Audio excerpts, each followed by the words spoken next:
Deve mostrar nos vestuários, não é?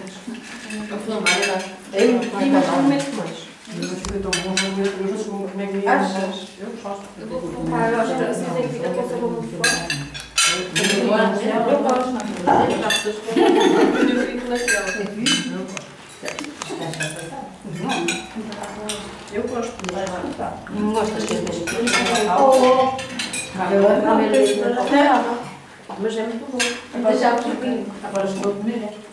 Olha, Bela, afinal não era preciso talheres para nada, eu bem Mas disse. não, estou a ver que não, mas... Nós estávamos a pensar que a Anabela não comia, não estávamos a pensar no bem, temos pratos, temos carne, copos, arranjas, comemos à mão. São sempre a fazer talheres, pratos de casa, não é?